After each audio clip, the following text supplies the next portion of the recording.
name's Michelle Jenck, and I'm going to talk to you today about our lymphatic system that supports our immune function. It gives us a stronger immunity, helps us stay healthy, where some people might get sick from a cold or a flu bug and other people don't. A lot of that comes down to having a strong immune system, and a lot of people think that that's more genetic than it is something that we can control. And in reality, we have a lot of control about how strong our immune system is. So in addition to eating healthy and getting enough sleep, drinking enough water, and managing our stress levels, which all sound like a lot, but when we can get into regular micro habits around those areas, we can do a lot to support our immune system.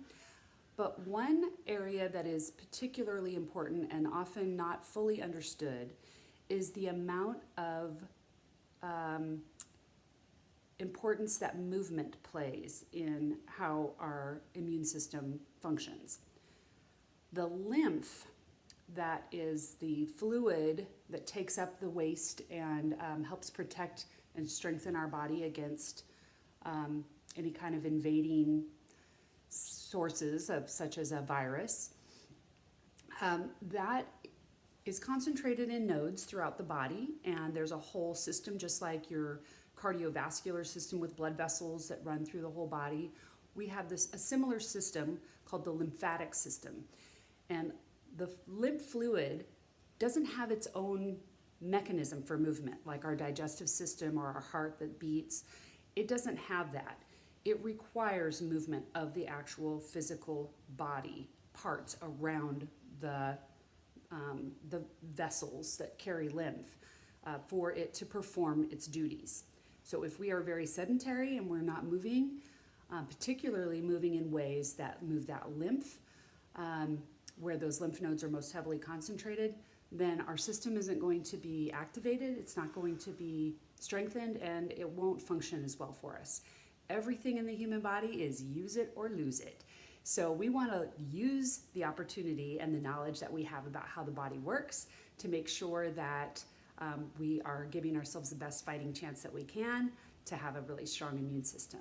So anything that involves movement is beneficial, particularly around the areas of the body where those lymph nodes are most concentrated. You know, when you go to the doctor and they check to see if you have swollen lymph nodes in your neck, this is a really, really heavy concentration area. Another area is here and under the arm and around under the side of the body. Also, our groin is another really, really heavily concentrated area. So walking movement, anything where we're getting those legs moving and the blood pumping and various arm and hand motions. So that's why walking is just the ideal movement scenario for building immune function. It's also pretty accessible. Most people have the ability to walk. Even just a standing walking inside the home is an option. Walking down to our mailbox instead of driving, getting the mail on the way in and out of the driveway.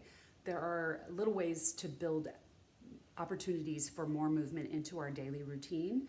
A lot of the modern conveniences of life are wonderful, but they limit our movement. So going back to some old-fashioned ways of doing things, or maybe thinking differently about doing chores like vacuuming and folding laundry and putting it away and that sort of thing, and thinking about how it's beneficial for our bodies to be moving, and rather than to avoid finding ways to do those chores, we maybe can look forward to them as opportunities and build them into our days and reframe the way that we think about what we're doing, whether it's a chore or whether it's a gift to ourselves to keep us healthy and moving. So with that, to your health.